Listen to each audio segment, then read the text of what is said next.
La 4G Baitelma vous présente Ni Vavao. Arainao fampalalam-baovao miaraka amin'ny Pastel, il est tirun faumbiazan. Ça y est! Les bonnes affaires commencent chez Batimax avec le premier déstockage de l'année. Pour tout le mois de mars, avec des milliers d'articles. Arainao fampalalam-baovao miaraka amin'ny Batimax, la qualité au meilleur prix.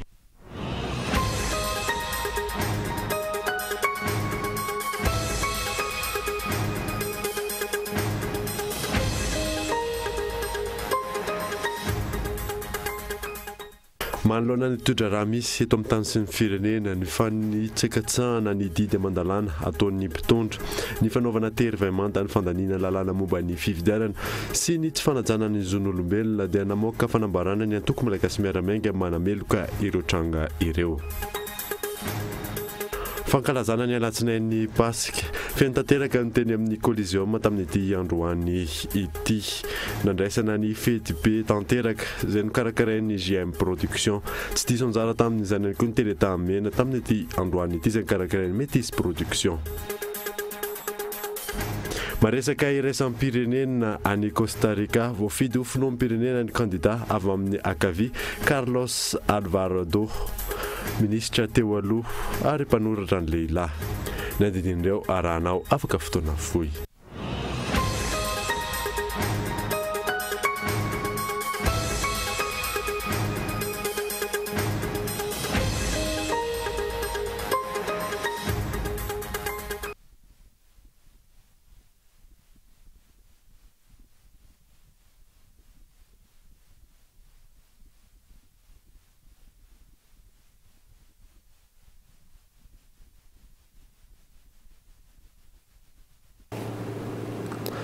Finaritra tompoko lasy sy tompoko vavy manazanao anaraka ny fampalala amin'ny Voankolo TV hatramin'ny farany any mbotsika ny vaovao amin'ny ity alatsinain'ny pasika ity moa izany dia manoloana ny toedra raha misy eto amin'ny tany sy ny firenena ny fanitsahana ny didy aman-dalàna ataon'ny mpitondra ny fanaovana tery-vaimanta amin'ny fandaniana lalàna momba ny fifidianana ny tsy fanajana ny zon'olombelona dia namoaka fanambarana ny antoko malagasy miaramiainga manoloana an'izeo tranga ireo Lili Rabiata.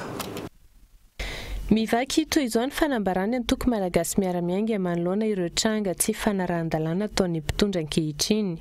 Ny antoko MMM dia matsapa fa lasa fomba mampanao ny fitondrana isan'ambaratonga ny fanitsakitsana ny zon'olombelona sy ireo lalam-pandrenana ary ireo lalàna velona sy manan-kery. Rehefa ny lehibeana andrim-panjakana toy ny loholona izay natao hiaro ny vondrom-pahitra sy njara-pahefana toy ny commune indray no mini manitsaka ny fahefan'ny ben'ny tanàna sy ireo mpanolontsainany. Rehefa ny didim-pitsarana avy any amin'ny tribunal no tsy ampiary ny préfet sy ny OMC. Rehefa ny fanerena mivantana ireo mpiasa-panjakana isan-tsokajiny hanoana sy hiditra HVM no lasa vaindon-drarandro minisitra ka fanalana sy fanenjehandreo mpiasa-panjakana tsy mety hanao HVM no lasa fomba rehefa tonga hatramin'ny famefena ny fahalalana mivezivezy eto amin'ny tany ny olona sy ny fananany. Rehefa eo anatrehan'ireo vahiny nasaina natrika ny lanonam-pitokanana CAF no hanaovana izany rehetra izany kanefa etsy ankilany tambazana amin'ny fomba rehetra ireo solombavambahoaka ary idina man-trano mihitsy aza andany ireo lalàna ifen'ny fifidianana tsy manaja ny fitovian-jo sy mifono osoka milina ny safidim-bahoaka. Izany rehetra izany dia ao anatin'ny vanim-potoana tokana mba hisainana ny fahaleovantena ny firenena sy ny pasika kristianina. Ny antoko malagasy miaramiainga dia manantitra etona fa manameloka tanteraka izany fomba mampanao sy fomba fitondrana mamofady sy mifanohitra amin'ny tany-tandalàna sy ny fitondrana tsara tantana izany. Manamafy indray fa ny fifidianana mitaratra ny safidim-bahoaka marina araka izay voafaritra ny lalam-pandrenana no vahaolana aingana. Misarika ny sainy rehetra ho mailo amin'ny lalam-pifidianana tokony asiana fanitsina mba hahazoana miandrandra fifidianana madio sy marina ary mampiseho marina ny safidin'ireo olom-pirenena tsy ankanavaka. Iverenantsika eo ihany mahakasika ny tontolon'ny politika izay.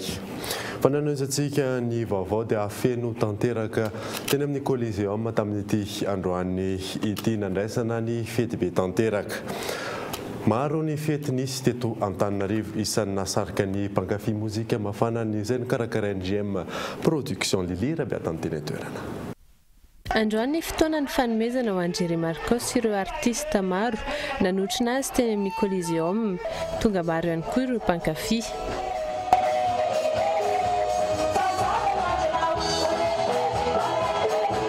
Vao maraina dia efa nifampitoana ireo mpankafy, nampiavaka io tapany voalohany io ny nanomezana sehatra ireo mpanakanto vao misondritra.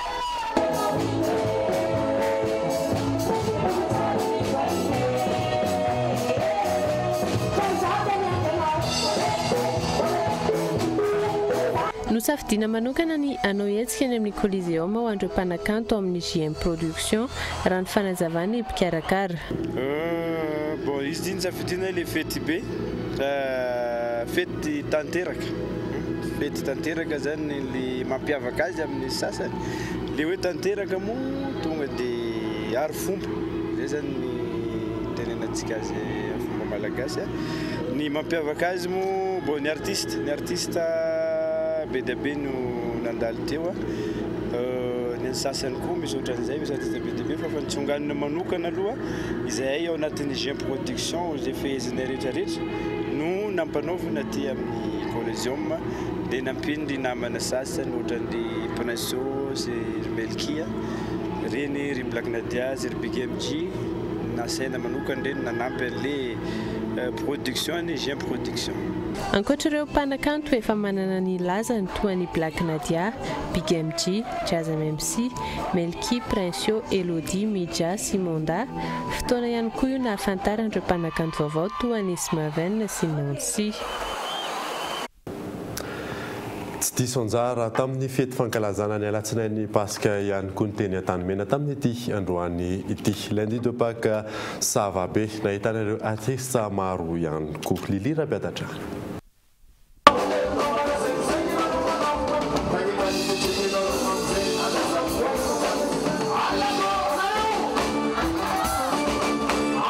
Nafana ihany koa ny lanonana teny Antanimena ny Lundi de Pâques sava be. Artista maro no nanafana io hetsika io.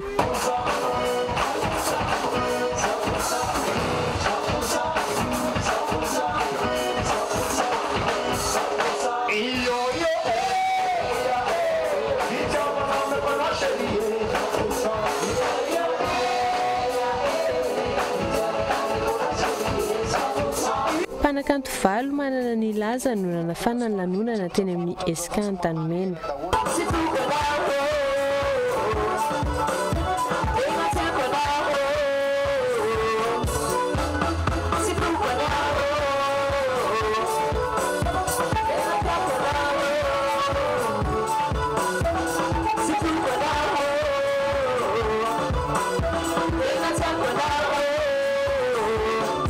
Tafiditra anatin'ny fankalazana ny 520 taona ny Esca sy ny 520 taona ny ESSK Ratsehivina ny Lundi de Pâques sava be tamin'ity androany ity. Eo amin'ny sehatra ny fambolena kosa indray dia miatraika amin'ny fidiram-bolana ireo tatsahan'ny fanarotana nataon'ireo mpanangom-bokatra mampidina ny vidin'entana noho ny aratsin'ny lalany. Isan'ireo misedra izany ny tatsaha any Andranomena Mananasy titirika ny Soavinandriana faritra Itasy Fizoro Ravaly. Ao anatin'ny fiakaran'ny vokatra zavoka any amin'ny faritra Itasy mamatsina renivohitra, indroa isan-kerinandro ireo tantsaha no mampiaka bokatra mamatsy any Antananarivo. 12 kilometatra dia tongotra no ataon'izy ireo mitondra ny vokatra miala ao Mananasy hiazo ny tsenan'ny Soavinandriana. 8,4 ariary no ivarotan'izy ireo ny iray kitapo raha toa ka avy roa ny vidiny rehefa tonga eto an-drenivohitra. Kelalaka izany ny tombony miditra amin'ireo tantsaha na teo azany fotoana ny andrasana ny fiakaran'ny vokatra. Misy olona tonga maka zany le avany ihany no maka anazy fa ry izy avany ambanivohitra le izy dia izay eto fotsiny manatra le zavoka 20 kitapo. Mety eo amin'ny 3 arivo isan-kitapo zany no avinay amin'izay 20 kitapo zay. Tokony tsy hipetraka amin'izay mividiny io satria nampakarina anazy izay voalazan-dangary hoe sarotra ny lalana zany. Le miantoka zany izy miantoka dia izy indray no mivarotra amin'ny atsinjarany ihany le mpandray anazy. Le zany le mitondra makany no tena maso satria le makany zany mba hoe mahalafo efatralina zany. Ankoatr'izay, olana sedrain'ireo tantsaha ihany koa ny faratsian'ny lalana izay sakana ho an'ny fivezivezen'ny vokatra. Zany tena manahirina dia resaka lalana mihitsy zao tena olana amin'ny resaka fambolenana aminay ihany lalana. Satria efa ela lalana saingy amboarina ny lalana iny raha tsy vita hatramin'izao nefa lalana lavitra be ny misy anay. Eo amin'ny vidim-bokatra zany mora rehefa ratsy ny lalana zay dia tena haroton'ny olona, haroton'ny collecteur mihitsy zany ratsy ny lalana, harotony mihitsy ny vidina entana ahidiny ambany be. Io zany ny kilao soja ohatra hoe 100 sy arivo nefa tokony 500 sy arivo. Eo ny vary zao amin'izao tena midina be mihitsy mba mangataka mitondra fanjakana zany mba hanampy anay tatsahana amin'ny faritra hoe. Isany anaovan'ireo tantsaha Antsoavo amin'ny tompona andraikitra ihany koa ankehitriny ny fisian'ireo bibikely manimba ny fambolena kanefa tsy ahitan'izy ireo vahaolana maharitra. Isan'ny simba vokatry ny fisian'ireo bibikely ireo ohatra ny vokabary avy eo Soavinandriana. Nandray aranaraka dokavarotra isika mialohan'ny jerentsika ny mahakasika ny vakoka ara-kolontsaina eo ihany koa ny tontolon'ny bodybuilding rehefa avy eo ary.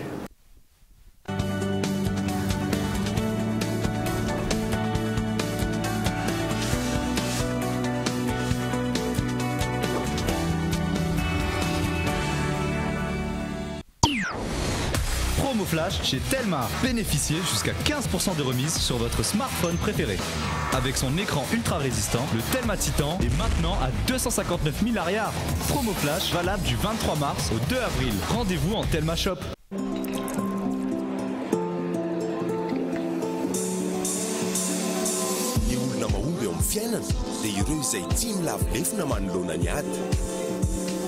Olona mahay mitrandraka ny fahombiazana eo amin'izay sehatra misy azy. Tsy miaohatra, tsy misalasala, fa mandray an-tanana no aviny. Tsy ambaratelon'ireo karazan'olon'ireo ny migioka ny fahombiazana miaraka amin'ny Castel. Castel, ilay tsiro ny fahombiazana. Efa azonao jifaina amin'ny endriny 5 centilitatra. Ça y est! Les bonnes affaires commencent chez Batimax avec le premier déstockage de l'année. Pour tout le mois de mars, avec des milliers d'articles au rayon. Luminaires, salle de bain, peinture, électricité, plomberie et divers articles de quincaillerie. Des remises conséquentes vous attendent à la caisse. Et ce n'est pas tout! Un polo offert pour un achat supérieur à 600 000 arrières. Alors, qu'attendez-vous? Batimax, la qualité au meilleur prix.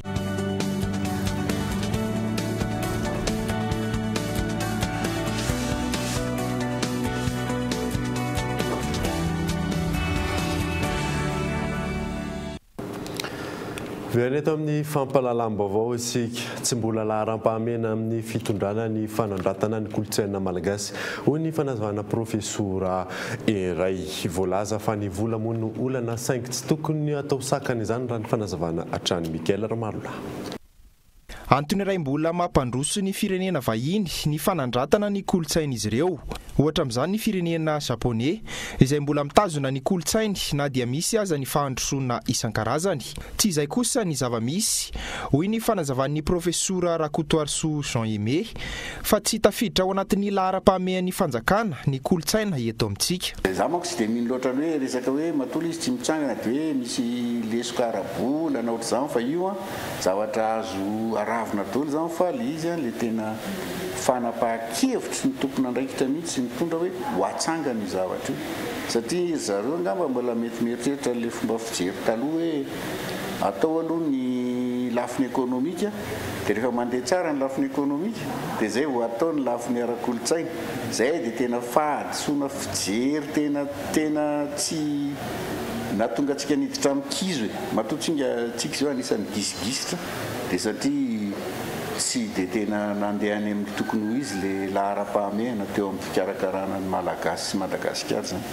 Fampitoviana lenta ny kolontsaina malagasy rehetra ihany koa no tanjo napetraka amin'ny Musée National, toerana iray ahafahana manangona ny kolontsain'ny olona rehetra mbola mahay ny tantara teo aloha, ampitana izany amin'ny tanora ankehitriny ihany koa ny Musée National ary dingana ahafahana mampiray ny malagasy rehetra raha ny fanazavana trany.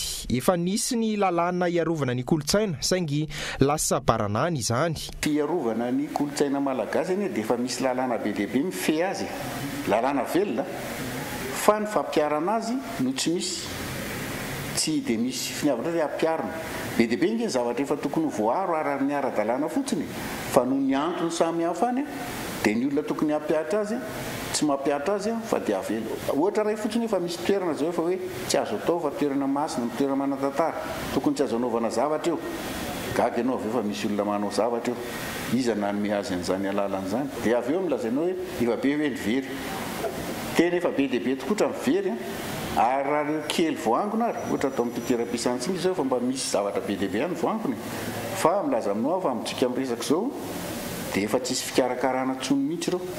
Nisy tamin'ny farany herinandro lasa teo ny famelabelarina sy ady hevitra miompana amin'ny tombontsoa ho an'izay musée national izay natao tao amin'ny musée d'art et d'archéologie Disoraka. Iverenantsika ny tontolon'ny politika dia mandeha ny feo fahotambazana efapolo tapitrisa ariary ireo solombavambahoaka HVM sy pomba ny fitondrana mpandanina ny lalàna ifen'ny fividianana mitoy androany ny ady hevitra sy ny famorina azy ireo. Gaetan Andriatsilavo. Nanomboka ny zoma fahatelopolo ny volana martsa lasa teo nandeha ny feo fa amvondrona toerana iray ireo solombavambahoaka HVM sy ireo pomba ny fitondrana hitady ny fomba rehetra mpandanina ny lalàna ifen'ny fividianana. Ny toy androany zany teny amin'ny Paondoro Ivato. Hita teny toerana avokoa ireo solombavambahoaka HVM sy ireo solombavambahoaka pomba ny fitondrana. Ny maraina, ny vezivezy, ny voakaniditra, ny vavahady ny sasany tamin'izy ireo. Ohatra amin'izany ny solombavambahoaka voafidy tany Petroka, ny Kolara Andrianasolo sy ny solombavambahoaka Mahazo Azy Fredy, filoha lefitry ny anteny mera-pirenena. Ny tolakandro nanomboka tonga tsikelikely ny solombavambahoaka sasany. Raha ny loharanom-baovao azo ho tambazana vola hatrany amin'ny 7 tapitrisa ariary isan'olona ireo solombavambahoaka HVM sy ireo pomba ny fitondrana ka minisitra iray no anatitra ny vola eny an-toerana. No nitonga ny tamin'ny 3 ora sasany tonga teny an-toerana ihany koa ny filohan'ny anteny mera-pirenena Jean-Max Rakotomamonjy. Ity farany izay ty nijanona ela toy ny nanamarina ny ahihany be sy ny maro. Taorin'izay nandeha ny feo fa tsy nanaiky ireo solombavambahoaka raha tsy ny prime ministre lehibe ny gouvernemanta na ny filoham-pirenena ny tonga eny an-toerana miaona amin'izy ireo. Nanomboka tonga tsikelikely araka izany ireo ministra am-perinasa toy ny ministry ny jony sy ny ministry ny fambolena sy fiompiana. Ny hariva teo raha ny loharanom-baovao azo avy eny an-toerana tonga ny ministra Arivo Rakotovao, ny ministry ny serasera, ny ministry ny fanabeazam-pirenena ary ny ministry ny rano sy ny angovo. Raha tsy ivony itoy rahampitso fa 3 ny volana aprily ny fivoriana tsy ara-potoana eny amin'ny anteny mera-pirenena. Araka izany manao izay ho afany amin'ny fampandanina ny lalàna ifen'ny fividianana ny mpitondra fanjakana. Ireo solombavambahoaka HVM sy pomba ny fitondrana izay tsy afaka nody namonjy ireo toerana nahalany azy tahaka ireo solombavambahoaka sasany. Mampametra-panontaniana ihany koa ny fomba fiasan'ireo solombavambahoaka mpanohana ny fitondrana. Fivoriana tsy ara-potoana 3 zao no nantsony nolazaina fa andinihana ireo lalam-pividianana ireo saingy tsy fantatra mazava ny fandinihana natao nandritra izay fotoana izay. Inona no tanjon'ireo solombavambahoaka? Nanao izay hampemitra ny fandaniana ve anaovana tsindry amin'ny mpanatanteraka hanome vola sa andany anjamba ny ireo volavolan-dalàna ireo tsy ho asip-panovana? Lafim-baovao hafa kosa indray dia mitoy ihany ny tolotra sy ny fanazavana ny tolotry ny Access Bank Madagasikara ho an'ireo mpanjifa ny Antsipiriany ary. Allô, mba vonjeo aty amin'ny banky akity kipapa fa tena lozany ely koa eto ainga ndry fa za tsy ao amin'le ramatoa ao raha tsy eo ndry zay fa tapao am'izay fa tsy haiko manapaka an'ity.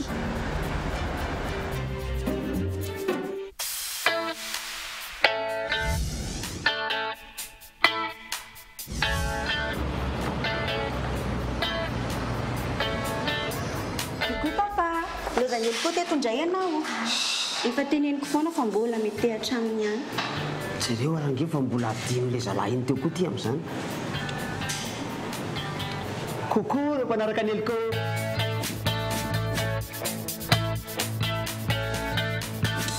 Fa ino ary ty ataony papa? Ka misy mpanaraka ane olo le ry izy io miresaka amin'ny rivotra foana io Bon, fa zany eo ihany fa zany aky tsy mahalala zay lohany sy vodiny atao anatin'ity banky ty. soa ihany ary fa nisy any ora matodiny amindray ato fa ratsy zany afabaraka fotsiny tato tena miodikodoka zany tsy afabaraka zany papaka papaka zany io efa nitenen'ny zareo ihany fa tsy nandeha fa midongo be ana fotsiny andao faterika eny papa e dia papa ihany miresaka amin'ny zareo eny nanao izy tao mba tantarana aloha fa sy lozana mitsikitsiky feo fotsiny tena zao vao tena mazava amiko reny tolotra maro be atolotry ny banky reny ka tena tsy hitako mihitsy zay tokony hamenatra anah mandeha makaty raha fanazavaan'le madama anandray atao tsotra le izy ny banky zany natokana ho an'olona rehetra fa tsy natokana ho am-panambola ihany olona koa moato zany sady mahay mandray tsara mihitsy manome fanazavana izy tena tsotra sady tsotra makaty amin'ny banky zay ny fa teneniko amin'ny papa foana zao zao vao maika mazava amin'ny papa tsara izy sady hitanao arakaraky ny sokajiny asa sy ny sokajiny mpanjifa mitolotra men'ny banky ary mba tsy nandainga indray le heliko tamin'iny tena mety tsara amin'ny papa ty banky ty tena mety ka le izy na ho an'ny mpiasa tsotra ay moa tokony teny atoka na ho an'ny mpiasa tsotra na ho an'ny tompona orinasa na ho an'ny mpamboly na ho an'ny izanizy mety ho an'ny olo rehetra ny banky aza misalasala manatona amin'ny banky nareo se papako zany dia gaga ny papa matahotra hiditra rerato za koa no adalako tsy hitako zay tokony hamenatra amin'ny fanatonana ny banky ohatra toy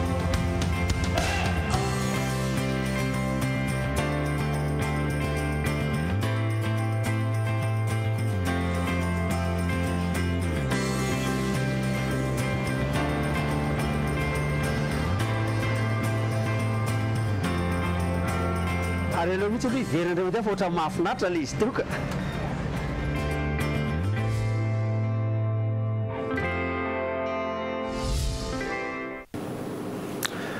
fanabokonana ozatra izay indray no entina aminao ato anatin'ny fanadidina manaraka ity inona ny fipetratakina amin'ny fanaovana bodybuilding ary mety ahoana kosa izany eo amin'ny lafin'ny fahasalamana Michel Arnardo culturisme na bodybuilding na ny antsona amin'ny fiteny malagasy hoe fanabokonana ny ozatra ny vatana iray amin'ireo manao izany ity lehilahy iray nanaovana fanadiadiana ity manomboka amin'ny musculation tsotsotra na ny fanabokonana fotsiny raha ny fanazavana ny fankafizana izany ary mihitatra hatrany amin'ny fanabokonana diso tafahoatra teo amin'ny faharoapolo taona nanomboka nanao ny musculation zany dia ny antony aloha taloha zany zista hoe plaisir fotsiny le izy hoe tsara le en forme dia taty aorina ny anotombo le inona moa ty le traikefa dia nahita hoe misy fananana kay le izy taty aorina dia amin'izao fotoana izao moa vao may ny atsara le izy na le standingin'le bodybuilding zany lasa ny vary sy loka zany tsy vitan'izay tsony ty fa tsy mantsy mampiasa supplément ianao anisan'izany ny créatine ny protéine zavatra ohatr'izay zany izay zany anisan'ny manampy anao amin'ny récupération ao ny BCAA zavatra ohatr' zany dia ny sakafo zany tsy hitovy amin'ny olona normal tokony au moins zany 6 fois par jour ny bodybuilding amin'ny sakafo maraina mandrapatonga ny ariva dia ny torimaso ny zava-dehibe inenina amin'ny sakafo ao anatin'ny andro iray matory valora tsy mihoatra fampiasana ireo fameno-tsakafo na complément alimentaire tahaka ny protéine sy ny créatine no manampy azy ankoatran'ny fikotranana izay lehibe indrindra na ny antson'izy ireo hoe fangalana ozatra miankina betsaka amin'ireo complément alimentaire ireo ny bodybuilding raha ny fanazavana lasa miena dia lasa tsisy tanjaka ianao mila énergie foana zany le vatana mila protéine BCAA efa nitseneny teo le resaka complément sy ny sakafo tokony hoany raha ny fanazavana ny mpahay-ara-tsakafo nanaovana fanadiadiana tsy misy fiantraikany amin'ny fahasalaman'ny vatana ny fihinanana complément nutritif raha toka avy amin'ny sakafo natoraly izany ratsy be reny tena ratsy aloha mampiasa protéine vita amin'ny sakafontsika natoraly dia efa niteneniko teo hoe akondro atody trondro rano be dia be alao mila misakafo be mandany hery be zany ny olona manao bokonozatra ny vavony misy zavatra akora tsy fantatritsika reny mampivadika ado mampikirotana ny ado rehefa aveo tena marina izay voky le vatana afaka manohitra n'le hery be lehibe avoakana izy fa kosa misy fetraikany reny rehefa avy eo hoe lasa zay ny teneniko hoe tsy tena hoe lasa daladala le olona fa mety misy fetraikany any amin'ny lohany faniny izy raha vao tsy mihinana iny izy dia lasa zay ny teneniko izay hoe lasa lositra kely manao bokonozatra ihany izy fa malemilemy kely ny ozatra. Raha ny fanadihadiana natao sehatra iray manomboka miroborobo eto Madagasikara ny bodybuilding. Ny tanora manodidina ny 17 hatramin'ny 13 taona no manao izany amin'ny ankapobeny. Efa manomboka mandray anjara amin'ireo fifaninana iraisam pireneny ny Madagasikara saingy tsy mbola misy ny tosika avy amin'ny fanjakana mba hahatonga izany ho tena antonasa ho an'ireo manao azy. Maresaka iraisam-pirenena kosa indray dia any Afrika Atsimo nodomandry androany teo amin'ny faha 20 taona ny ramatoany Mandela vadiny Nelson Mandela teo aloha efa niady amatonany tamin'ny fahafatesana Moïse ka izao tsy tany izao tsony ny ainy. Maresaka iraisam-pirenena izay hatrany dia mitsipaka ny fanatanterahana fanadihadiana mahakasika ny herisetra sy ny fifandirana teo amin'ny tafika israeliana sy palestiniana i Israel. Miantso ny sekretera jeneral ny firenena mikambana andray andraikitra ny fanjakana Hebreo fanadihadiana amin'ny San France 24. Tsisy fanadihadiana maleo tena ho tanterahana manoloana ny zava-nitranga tao Gaza ny farany herinandro teo izay namoizana aina palestiniana 12 sy naratrana olona maherany 700. Vokatry ny fitifirana bala tena izy nataon'ny tafika israeliana ny ratrana azy ny ansasamanilana izy ireo. Nitsipaka ny fanatanterahana io fanadihadiana io ny israeliana na mangataka ny anatanterahana izany aza ny sekretera jeneral ny firenena mikambana Antonio Guterres. Mikropaka manoloan'ny tsiraraha itsy ihany koa ireo firenendehibe i Frantsa ohatra izay miantso fitiniana amin'ireo tompon'andraikitra israeliana. Mampiakapeo ihany koa i Turquie nosokajin'ny filoha turka Erdogan ho mpampiorohoro ny praiministra israeliana Benjamin Netanyahu. Olona mandalo ianao ny hoe efa sady mpampiorohoro ity filoha turka ity tamin'ny praiministra israeliana nandritra ny lahateny natao no omaly alahady soadinay nataonao tamin'ireo palestiniana ireo hoy izy ary voasoratra anaty tantara izany. Voka-pifidianana kosa indray dia voafidy ho filoham-pirenena ao Costa Rica ny candidat avy amin'ny akavia Carlos Alvarado, ministra teo alohan'ny lehilahy sady mpanoratra fanadihadiana. Mpanao gazety teo aloha efa ministry ny asa mpanoratra voafidy filoham-pirenena Costa Rica ary hitondra mandritra ny efa-taona i Carlos Alvarado 30 taona candidat avy amin'ny ery ankavia. Ity firenena ity izay sarahiny fanekena ny fanambadian'olona mitovy fananahana sy ny resaka finoana. 7 ny vato azy ny raha nivokatra vonjy-maika ao Mali tamin'ireo 5 ny vokatra efa nivoaka tamin'ny fomba ofisialy. 7 kosa ny vato azy ny mpifanandrina aminy Fabricio Alvarado izay mpitandrina tsy misy raha ny fanazavana ny roy mpihavanana eo amin'ireo candidat roa ireo. Ity mpitandrina mpifanandrina ara-politika amin'ity izay mitsipaka tanteraka ny fanambadian'ny olona mitovy fananahana raha toka ny fanohitra amin'izay no tanjon'ity filoham-pirenena vaovao voafidy ao Costa Rica ity. Dia iny maresaka iraisam-pirenena iny manakatona ny fampahalalam-baovao tamin'ity alina ity ankasitrany ianao nanaraka izany soava tsara atao tompoko.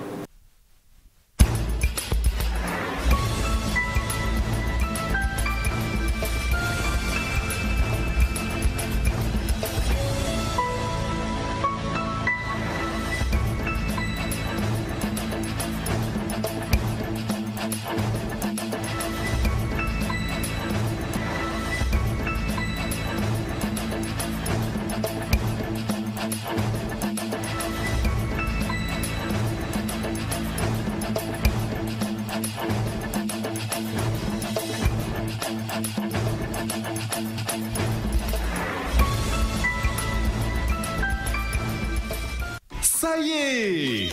Les bonnes affaires commencent chez Batimax avec le premier déstockage de l'année. Pour tout le mois de mars, avec des milliers Batimax, la qualité au meilleur prix. Castel, il est tiré une faumbiazan. La 4G by Telma vous a présenté Ni Vavo.